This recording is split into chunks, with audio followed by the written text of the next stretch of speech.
This is Expound, expanding your knowledge of the truth of God by explaining the Word of God in a way that is interactive, enjoyable, and congregational. Welcome to week 3 of Expound in the book of Exodus. We're having a lot of fun, aren't we? Well, to my right, or from your perspective, to my left, is Celeste Mitchell. Is that correct? That's correct. Yeah. How many of you know Celeste Mitchell?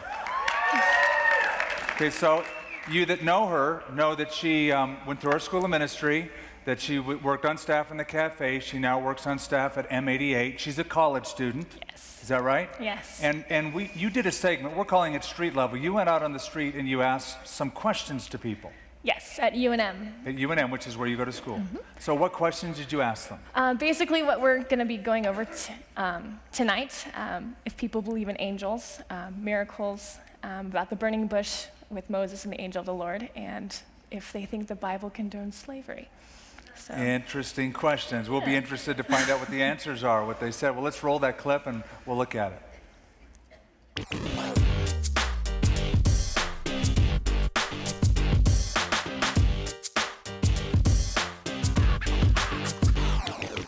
Hey guys, I'm Celeste, and we're here on the University of New Mexico campus just to ask people about what we're studying tonight in Exodus chapter 3 about the burning bush, about the angel of the Lord, holy ground, and miracles in general if people believe they exist. So we're going to go ask some people if they believe in that.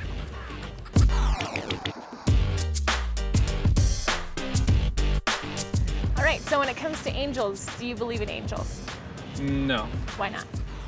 My worldview is more based on science, empiricism, that sort of thing. I don't believe in things that I don't see and don't see any natural explanation for. So do you believe in angels? Absolutely. Why? Put it this way, if it would not been for angels, I would be A, dead, or B, so mentally insane that I'd be in a hospital. If it had not been for angels. Definitely. Why? Why? Because I feel angels are just spirits that are here to help us and protect us and support us through spiritual times. You know, I mean, I don't disbelieve in them. You can't really disbelieve in something you've never experienced or seen before. So, and I do believe in more of kind of like spirits, I guess one could say, more of energies. That's kind of my hippie perspective on that. So, there's too many things in this age, in this time, and times past that you have to explain certain things, and angels make a lot of sense.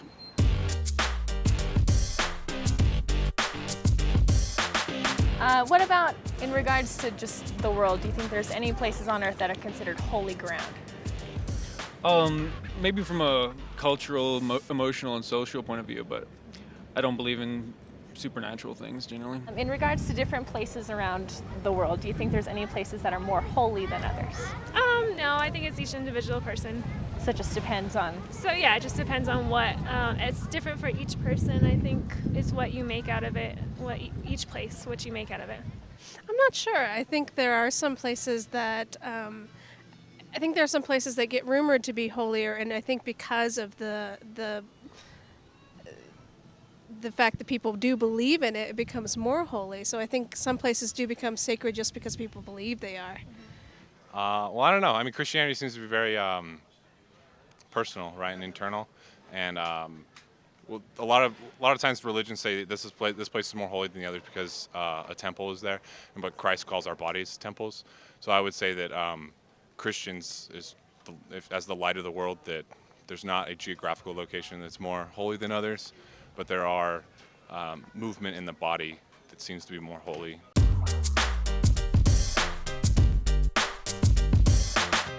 What about miracles? Do you think those happen today at all?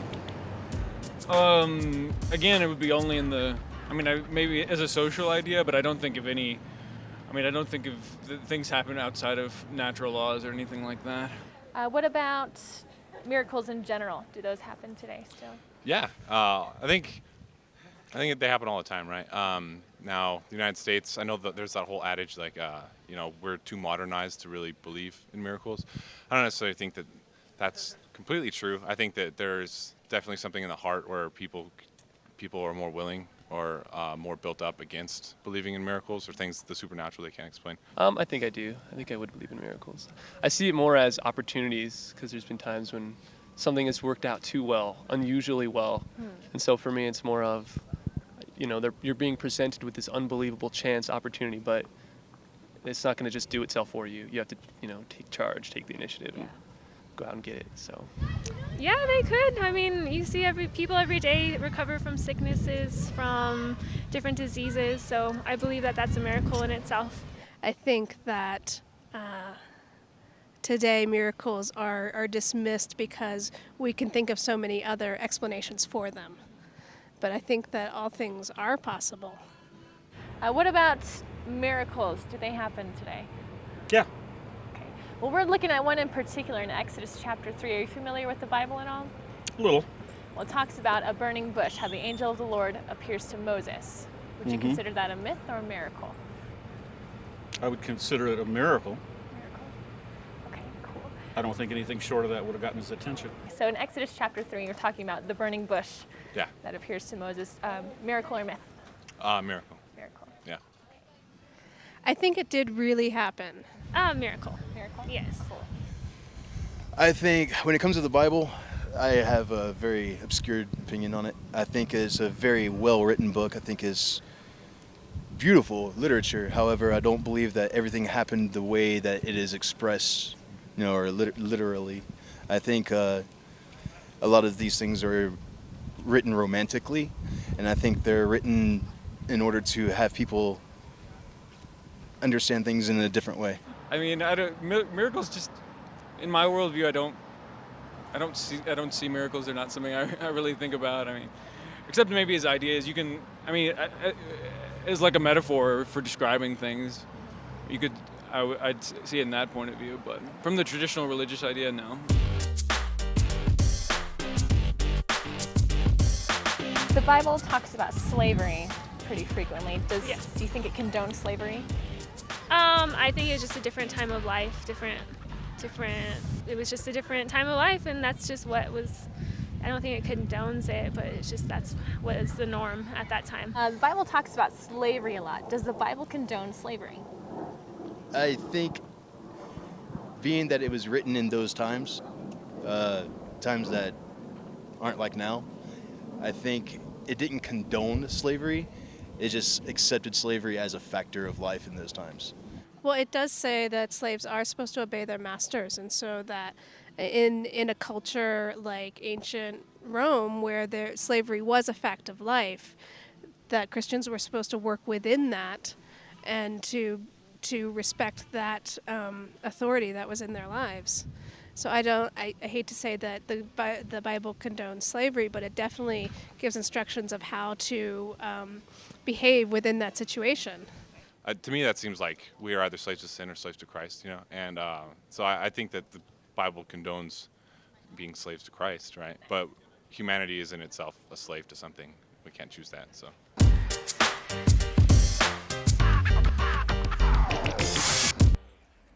Very interesting. So, as I'm listening to that, Celeste, what struck me is I really enjoyed their answers. Right. I liked that they were very honest and candid, and nobody really tried to put on airs or cover up. They just shared honestly. Do you find that to be pretty much the norm? No. Oh, that's interesting. So you mean no in terms of people on college campuses? Or? Definitely UNM tends to be a little bit more hostile, especially if they know that you're a Christian. There was something magic about having a video camera and a mic that made people want to share, and surprisingly, a lot of people did say they believed in God and in miracles and everything, so that was different from what I'm used to in classes. So you found it a little bit, you were less bombarded when you were holding a microphone and a camera was pointed at them. Definitely. And less assaulted. Yes. Did any of their answers surprise you at all? Yeah, I really wasn't expecting anyone to believe in miracles or God or even know what we were talking about in the Bible, but we ran into a lot of people that were pretty good. Yes, some of them were like fully, like one That guy last sounded like guy. he was a believer. Yeah, exactly. But I actually enjoyed what they had to say, and I want to just thank all those who participated. I thought that was excellent. If you were to give any advice to college students, or how about this? All of us living in our culture, people have their different belief systems. When it comes to approaching unbelievers, we have such a radically different worldview. Some would say an archaic worldview, an irrelevant worldview. What would you say are a couple of keys to getting through to them?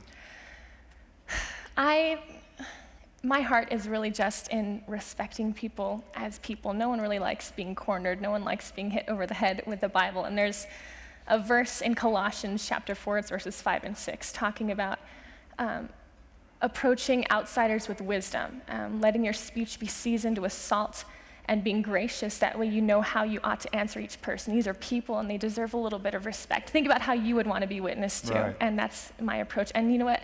One of the last guys we talked to was surprised at how, he's like, that was the most peaceful conversation I've ever had about religion ever. You know, it's just chill out, beautiful. you know, and present the gospel, be straight up. And Peter even says, do it with respect. Yeah. Do it with respect. Yeah. So any other final words you want to say? No. Okay, good. Well, with that, would you stand up and say hi to somebody?